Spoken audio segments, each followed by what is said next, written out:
ministro do Supremo, Gilmar Mendes, decidiu que somente a Procuradoria-Geral da República pode pedir impeachment de ministros da Corte.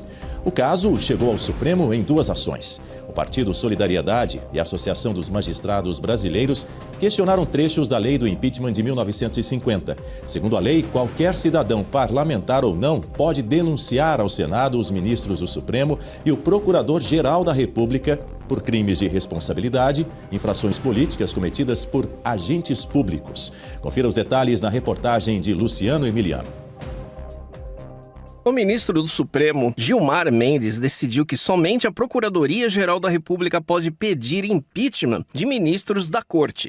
Na decisão anunciada ontem, o ministro acolheu os questionamentos de que a lei de 1950 não é compatível com a Constituição. Ele afirmou que a competência para oferecer denúncia por crime de responsabilidade deve ser restrita ao Procurador-Geral da República, como modo de garantir que a responsabilização seja feita de forma técnica e imparcial.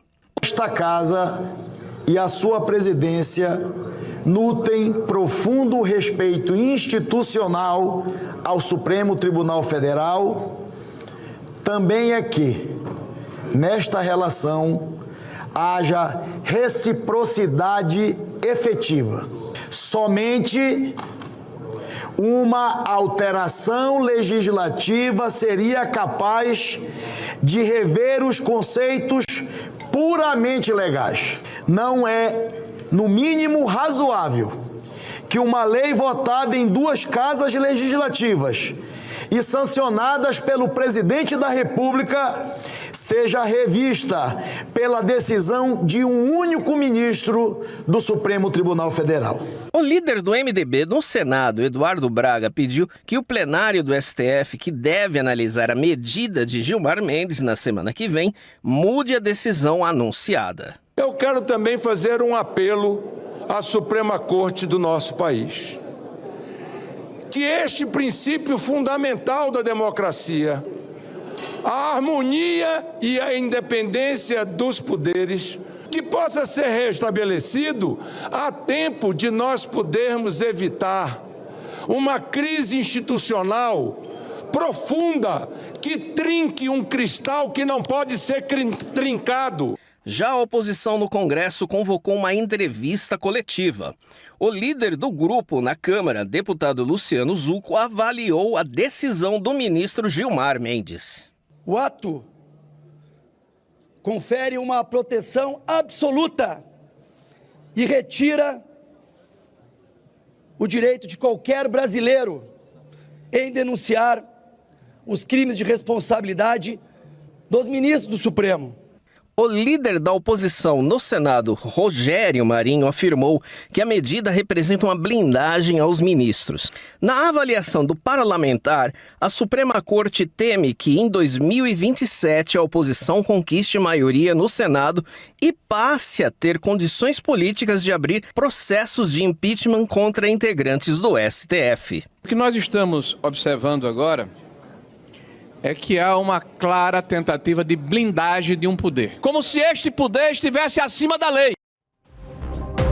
E o Senado Federal acumula 81 pedidos de impeachment contra ministros do STF desde 2021. As solicitações aguardam análise do presidente da Casa, Davi Alcolumbre. Entre os ministros mais citados, Alexandre de Moraes lidera, com 43 pedidos. Na sequência, aparecem o agora ministro aposentado Luiz Roberto Barroso, com 20, e Gilmar Mendes, com 10. A lei atual do impeachment permite que todo cidadão peça a saída de uma autoridade dos poderes executivo e judiciário. Segundo a apuração do nosso editor-chefe aqui do Jornal da Oeste, primeira edição, Fábio Tenreiro, mesmo os ministros que entraram há pouco tempo na corte já têm um número significativo de pedidos de afastamento, como Flávio Dino, que ocupa o 4º lugar da lista com 8 pedidos. Eu trago ainda a informação publicada agora há pouco no nosso site pela jornalista Loriane Comelli de que ontem, no mesmo dia em que Gilmar Mendes concedeu a liminar para blindar a corte, a Comissão de Constituição e Justiça da Câmara aprovou um projeto que limita decisões individuais de ministros do STF. O projeto agora segue para o Senado. Agora, às 7h05 no horário de Brasília, é hora da análise das nossas comentaristas Berenice Leite e Guta Pini chegando aqui no nosso telão. Muito bom dia para você, Berenice, bom dia para você, Guta, sejam muito bem-vindas. Eu começo contigo, Berenice. Quero te ouvir, porque o contexto político desse novo imbróglio aí entre o Legislativo e o Judiciário tem o quê como pano de fundo? Eu quero que você traga esse assunto para a gente agora, esse ponto.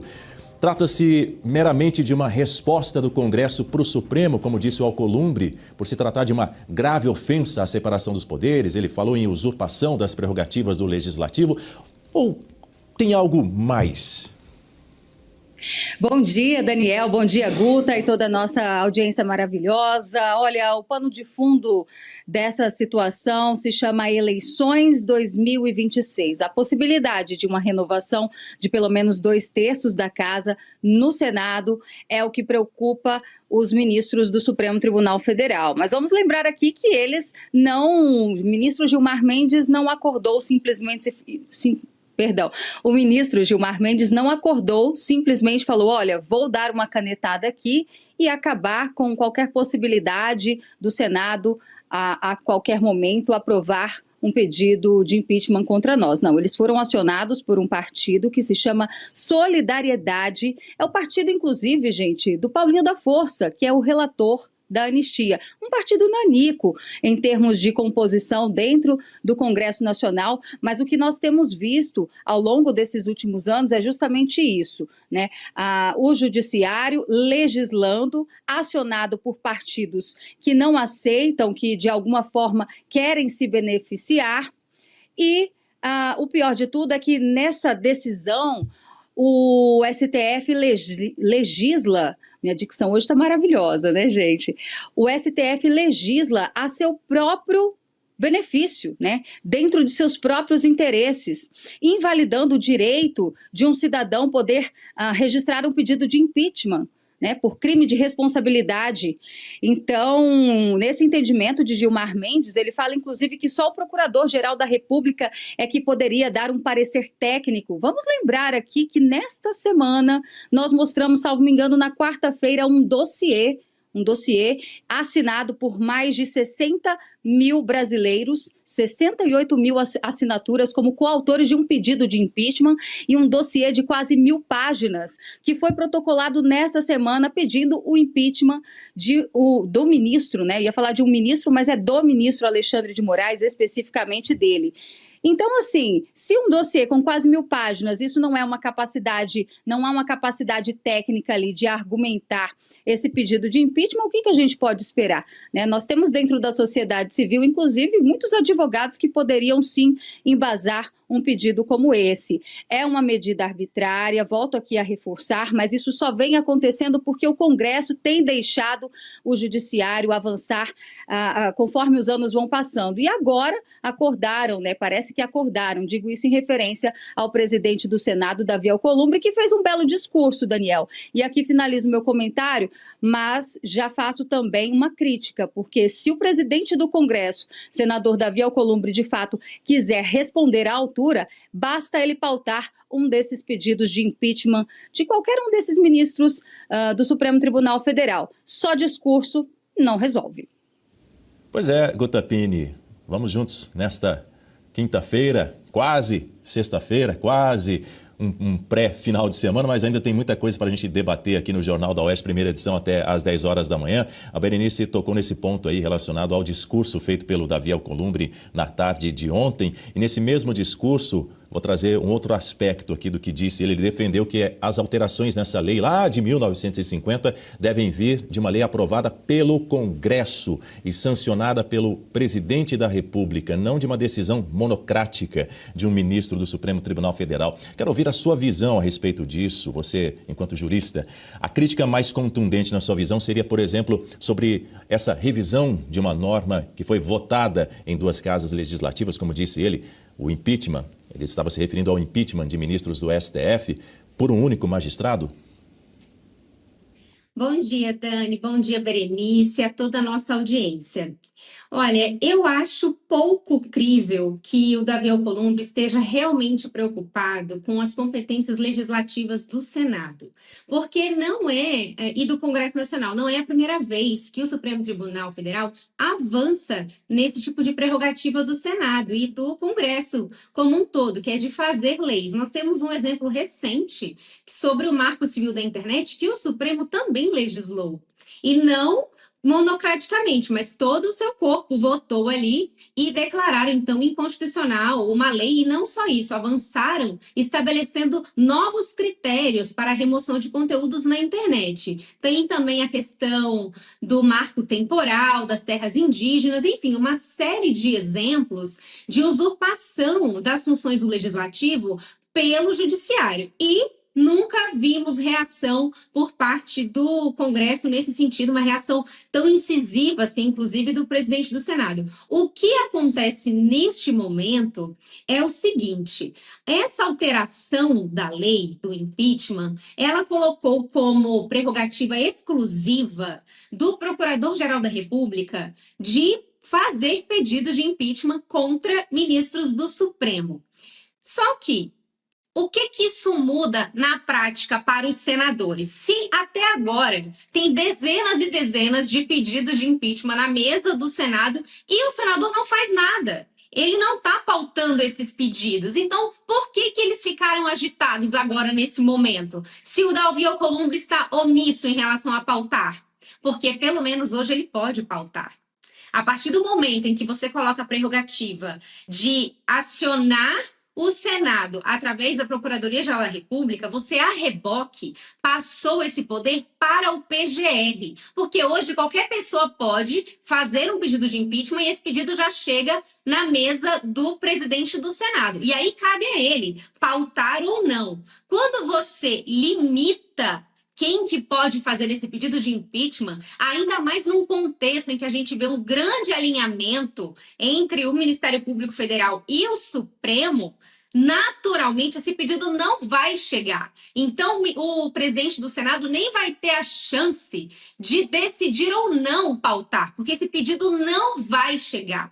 Então, ele acabou perdendo poder, ainda que não tenha havido uma mudança no sentido de quem é que processa e julga, continua sendo o Senado, esse pedido não vai chegar. Então, o presidente do Senado perdeu poder, no sentido de que ele não vai poder deliberar se ele vai pautar ou não esse pedido. Agora, uma questão que é muito importante ser frisada é que esta decisão já está valendo. Hoje, no Brasil, não é possível fazer pedidos de impeachment contra ministros do Supremo, que não sejam vindos da Procuradoria-Geral da República. Hoje, no Brasil, apenas o senhor Paulo Gonet pode fazer esse pedido, porque embora essa decisão ainda tenha que ser submetida ao plenário, ela está valendo. Não é que ela só vai surtir efeitos depois do julgamento. Hoje, ninguém pode fazer pedido de impeachment, só o PGR. A decisão já está em vigor. Voltando contigo, numa manifestação que foi enviada a Gilmar Mendes na noite dessa quarta-feira, depois do anúncio aí dessa decisão do magistrado, a Advocacia Geral da União se posicionou pedindo que o ministro reconsidere a decisão sobre mudanças na lei do impeachment. O parecer que foi encaminhado ao STF está assinado lá por quem? Pelo advogado-geral da União, ou ainda advogado-geral da União, Jorge Messias. Aí eu pergunto a você aí em Brasília, Berenice Leite, seria um aceno de Messias aos senadores que deverão sabatiná-lo em breve para assumir uma vaga lá no Supremo? Ah, com certeza. É um belo aceno e Jorge Messias, claro, aproveita desta situação para tentar ali modificar alguns votos a seu favor nessa sabatina que o governo Lula gostaria muito que acontecesse ainda neste ano. Seria um aceno, inclusive, para o senador presidente do Senado, Davi Alcolumbre. No entanto, sabemos que o que predomina ali dentro do Supremo Tribunal Federal é o corporativismo. Então, não acredito que essa decisão não seja referendada pelo colegiado. Muito pelo contrário. Certamente, os magistrados que atualmente compõem, e aí Jorge Messias não está ainda sentado em uma cadeira do STF. Acredito que todos ali vão votar junto com Gilmar Mendes, validando, inclusive Gilmar Mendes é o decano, né? É o juiz, é o magistrado mais antigo da casa, indicado ainda pelo ex-presidente Fernando Collor de Mello. E é isso que deve acontecer, uma validação. Mas a partir do momento que Jorge Messias se posiciona, ele sabe que isso não tem efeito algum na prática, é claro que ele fica ali, né, com uma moral, digamos assim, com os senadores. Mas isso só não basta. Agora, eu queria trazer também um outro ponto importante, que a Guta, inclusive, falou sobre essa decisão monocrática, que já tem efeito imediato e, de fato, já está valendo. Esse é o momento também do Congresso usar as suas armas, né, para contrapor tudo isso que está acontecendo. E na Câmara dos Deputados, já passou pela Comissão de Constituição e Justiça, acredito que essa pauta já passou na Câmara e está no Senado. Existe uma proposta, um projeto de lei para acabar com decisões monocráticas de ministros do Supremo Tribunal Federal. Daí a importância do Senado começar a se mexer, porque talvez se isso tivesse já sido aprovado, eles poderiam argumentar porque existe uma lei que invalida esse tipo de poder que hoje, né, mais uma vez, nós estamos vendo aí o Brasil virar de cabeça para baixo e agora os parlamentares tentando correr atrás do prejuízo, Daniel. Muito bem, Berenice Leite, direto de Brasília, a gente vai seguir com esse assunto, mas antes eu quero a sua opinião também, você que está acompanhando essa edição do Jornal da Oeste. Vamos juntos até às 10 horas da manhã? Tá aqui, ó, a nossa enquete para você responder aqui no nosso chat. A decisão do ministro Gilmar Mendes sobre o impeachment de ministros do STF é para impor autoritarismo, sinal de que tem ministro que está com medo, ou outra iniciativa que não vai mudar em absolutamente nada. Deixe aí a sua opinião, daqui a pouquinho a gente vai trazer a parcial.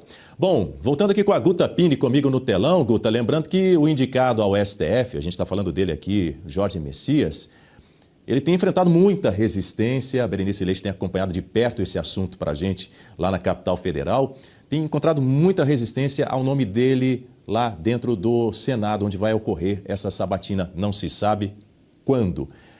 Mas, nesse documento, ele menciona a existência de projetos que já estão em tramitação na Casa Legislativa sobre esse tema, para defender que alterações ao texto da lei do impeachment sejam feitas pelo Congresso e defende o caminho legislativo para essas alterações. Por isso, Guta, nesse sentido eu quero saber de você. O presidente do Congresso, Davi Alcolumbre, inclusive mencionou essa PEC, que é a 8/2023, que já está aprovada, inclusive, lá no Senado, está pendente na Câmara e que visa submeter essas decisões monocráticas de ministros do STF à análise imediata pelo plenário, reforçando o controle congressional. Né? É importante só a gente lembrar que o ministro da AGU, o advogado-geral da União, ele não fez um pedido de reconsideração da decisão aleatoriamente. Não é que, do nada, ele viu que a repercussão foi muito ruim e aí ele mandou uma cartinha lá para o Supremo.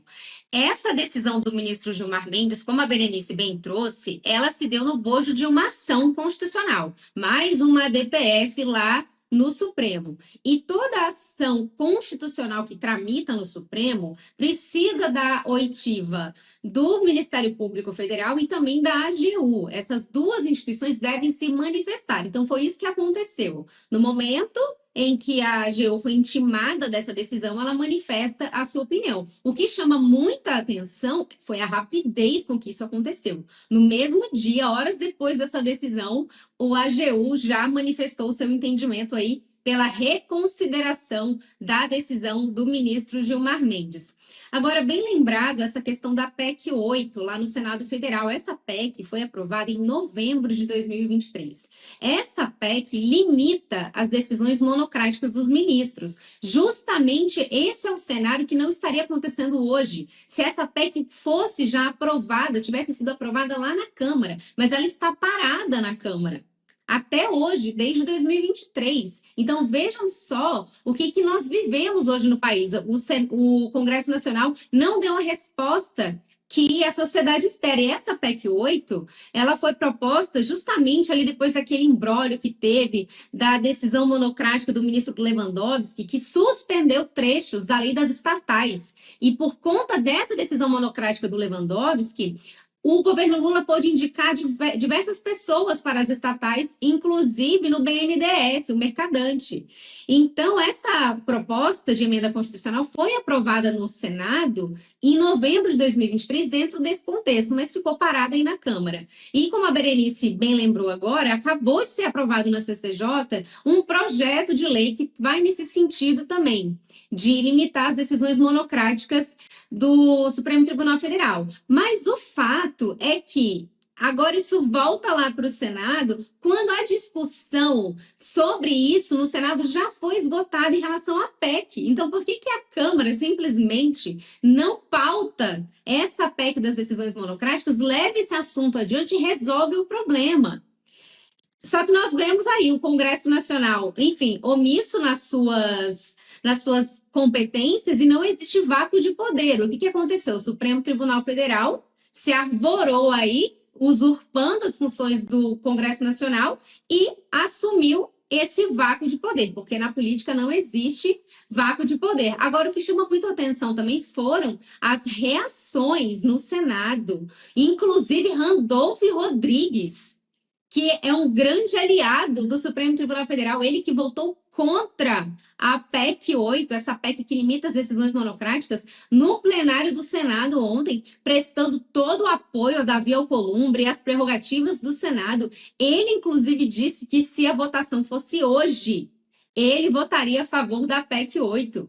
Ele entendeu como um abuso essa decisão do ministro Gilmar Mendes. Então, vejam só como que é o cenário político, como que as coisas mudam de uma hora para outra. O ministro Gilmar Mendes aí provavelmente se precipitou nessa decisão monocrática, talvez não tenha avaliado aí com toda a clareza necessária o momento político que se passa no Senado para, enfim, prolatar essa decisão. E agora o que parece é que teremos, sim, uma reação do Congresso Nacional, inclusive vindo não apenas da direita, da oposição, mas também de partidos de esquerda e de centro.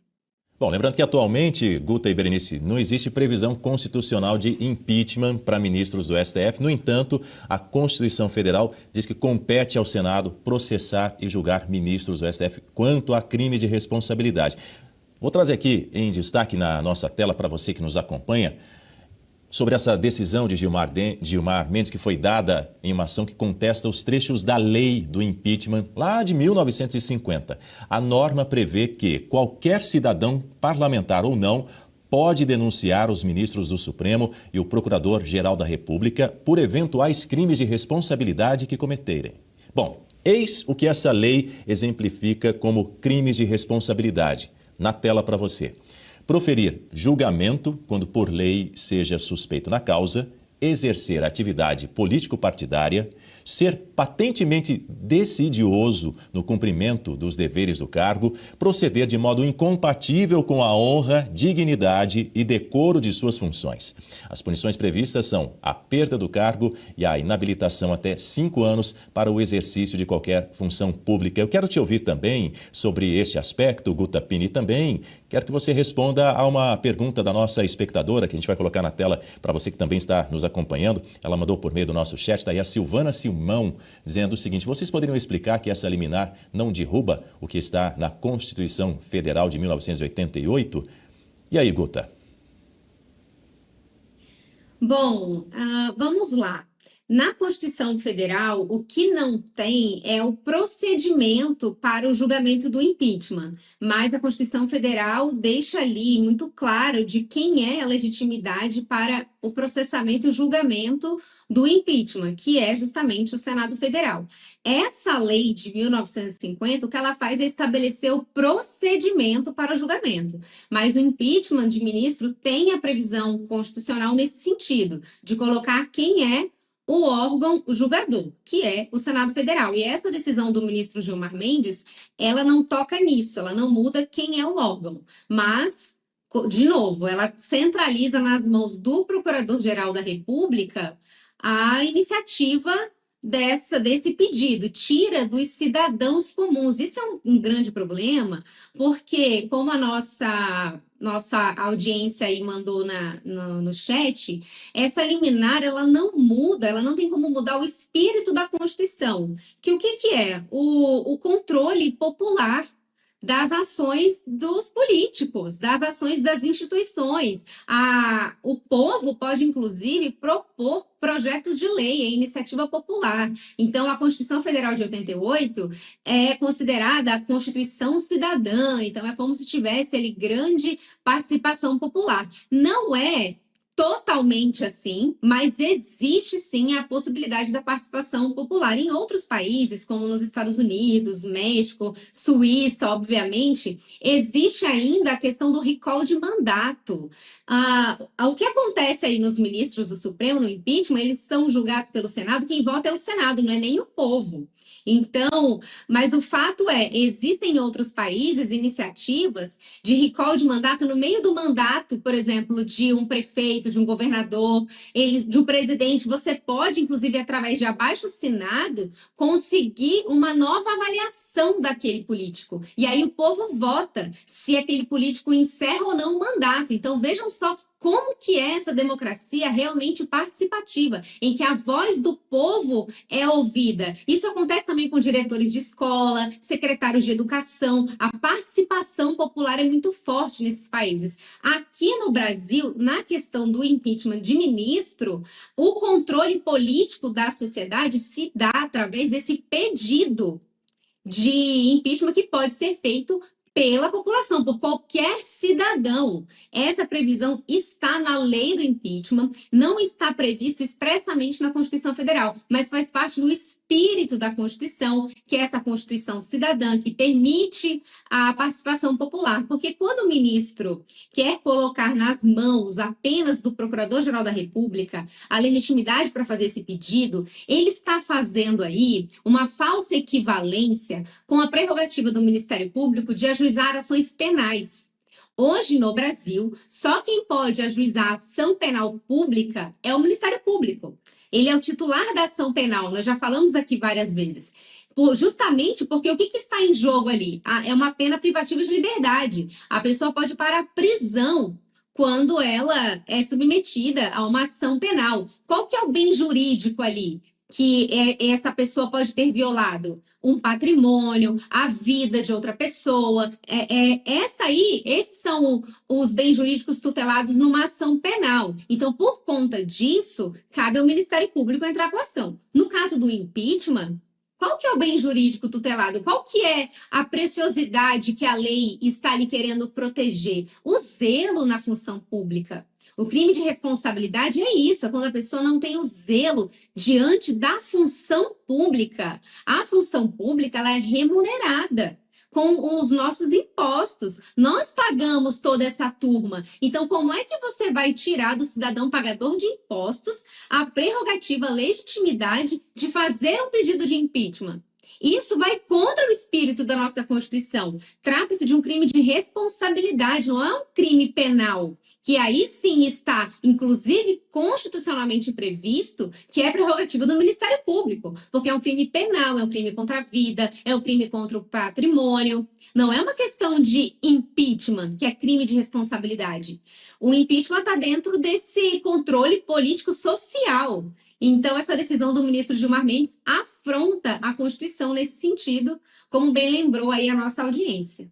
E você que nos acompanha pode desfrutar desse espaço altamente interativo aqui no nosso chat, deixando a sua opinião e também a sua pergunta, que é sempre muito bem-vinda. Já são mais de 4.000 telas conectadas no Jornal da UEST, primeira edição. Muito obrigado a você que nos brinda com a sua companhia. Vamos juntos até às 10 horas da manhã. Aproveite e deixe o seu like para a plataforma interpretar, o algoritmo entender que esse conteúdo é relevante, é interessante, e ele vai ser sugerido, distribuído para outras pessoas virem se informar juntamente com você aqui no Jornal da UEST, primeira edição. Berenice Leite de volta, dividindo a tela comigo aqui mais uma vez. Berenice, vale lembrar que a liminar de Gilmar Mendes atende parcialmente a ações da Associação de Magistrados Brasileiros e do Partido Solidariedade, comandado pelo deputado federal Paulinho da Força, relator do projeto da dosimetria e muito próximo também a ministros do Supremo Tribunal Federal.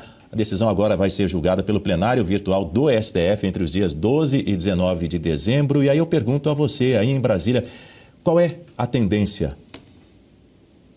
A tendência, Daniel, é de que eles mantenham a decisão do ministro Gilmar Mendes. Digo isso dado ao histórico de decisões monocráticas que posteriormente são referendadas, a exemplo de várias decisões do ministro Alexandre de Moraes. E Gilmar Mendes, por ser o decano, por estar lá há mais tempo, eu tenho lá minhas dúvidas que algum desses colegas magistrados venham a se indispor num momento como esse. Salvo algumas exceções, claro, a gente pode esperar ali alguns votos contrários, mas não suficiente para derrubar essa decisão. Agora, eu queria trazer também um ponto importante ali no Congresso Nacional, porque existem várias ferramentas que os parlamentares podem usar a seu favor nesse momento.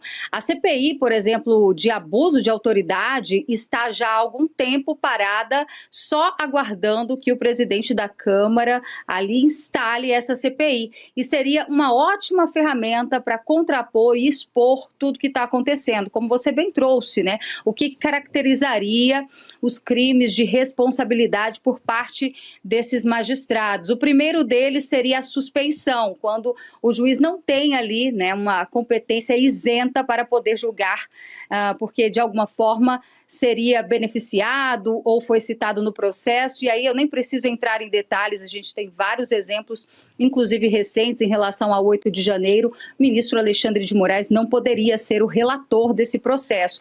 E agora também, na relatoria do caso do Banco Master, temos como relator o Dias Toffoli, e já foi revelado um envolvimento da esposa dele, né, junto ali a negociações que envolvem também processos que envolvem o Banco Master. Não teria competência, inclusive, para ser o relator desse processo. E além do da CPI do abuso de autoridade, Daniel, seria uma solução também, e nesse momento muito oportuno, principalmente para o presidente da Câmara e do Senado, que tem processos lá no Supremo parado, eles poderiam colocar em votação finalmente o fim do foro privilegiado. Porque o que acontece? Essa questão do foro privilegiado, de certa forma, acaba travando ali políticos, senadores e deputados que têm processos e que, por terem esse foro, né, qualquer processo vai diretamente para as mãos dos ministros do Supremo Tribunal Federal. E, às vezes, a gente percebe ali, né, uma certa inércia na aprovação desse projeto de lei que acabaria com esse tipo de chantagem que acontece. Muitas são ali as conversas que a gente escuta nos bastidores, de que sempre que o Supremo tem alguma pauta importante, que não quer que seja aprovada, a exemplo do voto impresso lá em 2021 ainda, de que alguns telefonemas chegam do judiciário para gabinetes, né, gabinetes de parlamentares que têm processos no STF. Então, isso acaba travando as atividades ali, e fica a dica, então, para que os parlamentares, presidente do Senado, paute o fim do foro privilegiado. Isso vai resolver, inclusive, a vida dele.